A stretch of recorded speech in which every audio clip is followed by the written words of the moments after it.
ಕಿಮ್ಸ್ನಲ್ಲಿ ಮತ್ತೆ ರೋಗಿಗಳ ಪರದಾಟ, ವ್ಯವಸ್ಥೆ ವೈಫಲ್ಯಕ್ಕೆ ಸಾಕ್ಷಿಯಾದ ದೃಶ್ಯಗಳು.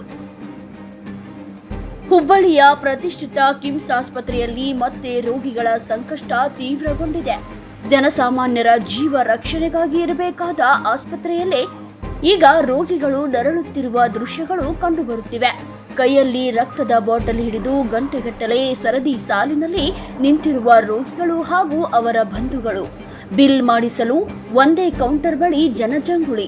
ಇದನ್ನೆಲ್ಲ ನೋಡಿದಾಗ ಕಿಮ್ಸ್ನ ವ್ಯವಸ್ಥೆಯೇ ಕುಸಿದಂತಾಗಿದೆ ಎನ್ನುವಂತಿದೆ. ಹಿಂದೆ 2 ಕಡೆಗಳಲ್ಲಿ ಕಾರ್ಯನಿರ್ವಹಿಸುತ್ತಿದ್ದ ಬಿಲ್ಲಿಂಗ್ ಕೌಂಟರ್ಗಳಲ್ಲಿ ಈಗ ಒಂದು ಕೌಂಟರ್ ಬಂದ್ ಆಗಿರುವುದೇ ಸಮಸ್ಯೆಗೆ ಮುಖ್ಯ ಕಾರಣ ಎನ್ನಲಾಗುತ್ತಿದೆ.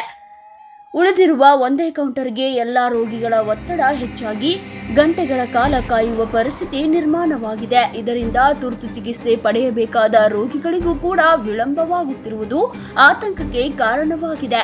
ರೋಗಿಗಳ ಪರದಾಟ ಕಂಡುಬಂದರೂ ಯಾರೂ ಕೇಳುವವರಿಲ್ಲ, ಹೇಳುವವರಿಲ್ಲ ಎಂಬ ಸ್ಥಿತಿ ಉಂಟಾಗಿದೆ ಎಂದು ಸಾರ್ವಜನಿಕರು ಆಕ್ರೋಶ ವ್ಯಕ್ತಪಡಿಸಿದ್ದಾರೆ. ಅತ್ಯಾಧುನಿಕ ಸೌಲಭ್ಯಗಳ ಹೆಸರಿನಲ್ಲಿ ಪ್ರಸಿದ್ಧಿಯಾಗಿರುವ ಕಿಮ್ಸ್ ಆಸ್ಪತ್ರೆಯಲ್ಲಿ ಇಂತಹ ಮೂಲಭೂತ ಸಮಸ್ಯೆಗಳು ಮುಂದುವರಿಯುತ್ತಿರುವುದು ಅಧಿಕಾರಿಗಳ ನಿರ್ಲಕ್ಷ್ಯವೋ ಎಂಬ ಪ್ರಶ್ನೆ ಮೂಡಿಸಿದೆ. ಇಷ್ಟೆಲ್ಲ ಸಮಸ್ಯೆಗಳು ಇದ್ದರೂ ಸಹ ಸಂಬಂಧಪಟ್ಟ ಅಧಿಕಾರಿಗಳು ಗಮನ ಹರಿಸದೇ ಇರುವುದು ಜನರಲ್ಲಿ ಅಸಮಾಧಾನಕ್ಕೆ ಕಾರಣವಾಗಿದೆ.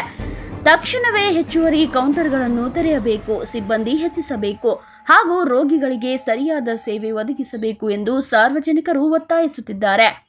ಒಟ್ಟಿನಲ್ಲಿ ಜೀವ ಉಳಿಸುವ ಕೇಂದ್ರವಾಗಿರಬೇಕಾದ ಕಿಮ್ಸ್ ಈಗ ರೋಗಿಗಳ ಸಂಕಷ್ಟದ ಕೇಂದ್ರವಾಗಬಾರದು ಎಂಬುದು ಎಲ್ಲರ ಆಶಯ. ಇದು ವಾಯ್ಸ್ ಆಫ್ ಪೀಪಲ್, ಜನರ ಸಮಸ್ಯೆಗೆ ನಮ್ಮ ಧ್ವನಿ.